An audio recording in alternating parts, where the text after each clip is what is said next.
좋은 아침입니다. 나눔가치 투자TV 이미정입니다. 오늘 새벽에 마감한 미국 증시 시황 전해드리겠습니다.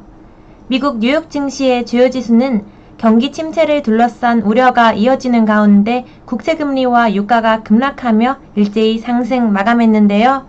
이날 다우지수는 전장보다 0.6% 넘게 오른 3677선에서 거래를 마쳤고요.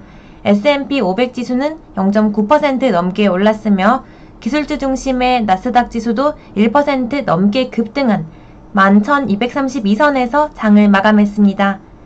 투자자들은 제롬 파월 의장의 발언과 국채금리 움직임 등을 주시했는데요. 제롬 파월 연준 의장은 인플레이션을 억제하기 위해 금리 인상을 계속해서 단행할 것이라고 강조했습니다. 또 경기 침체 우려 속에 안전자산인 국채 수요가 높아지면서 10년물 국채금리는 장중 3.09%까지 떨어졌습니다. 종목별로 살펴보면 대형 기술주들은 상승했는데요. 애플이 2% 넘게 오른 가운데 아마존과 마이크로소프트도 각각 3%, 2% 큰 폭의 상승세를 보여줬습니다. 반면 반도체주들은 떨어졌는데요. 엔비디아가 1% 가까이 내렸으며 필라델피아 반도체 지수와 마이크론도 약보합권에서 마감했습니다. 또 미국의 전기차 업체인 테슬라도 2분기 실적 우려에 소폭 하락했습니다. 이러한 영향을 받아 국내 증시에서 반도체 관련주들은 약세를 나타낼 것으로 보입니다. 국제유가가 하락하면서 에너지주는 약세를 나타냈는데요. 슐럼버거가 6% 넘게 급락한 가운데 쉐브론과 엑슨모빌은 3%대 내림세를 보였습니다. 또 대번에너지도 4% 넘게 떨어졌습니다. 항공주도 운송 문제로 부진한 흐름을 나타냈는데요.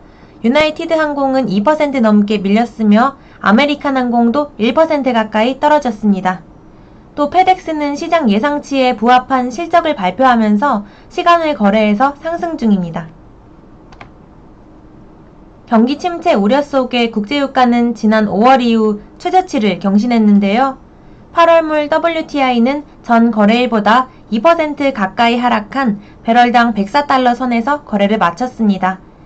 미국의 바이든 대통령이 주요 산유국인 사우디아라비아를 포함한 중동을 방문할 계획이라는 소식이 공급난 해소에 도움을 주고 있지만 글로벌 경기 침체 우려가 원유에 대한 수요를 감소시킬 것이라는 분석도 함께 나오고 있습니다.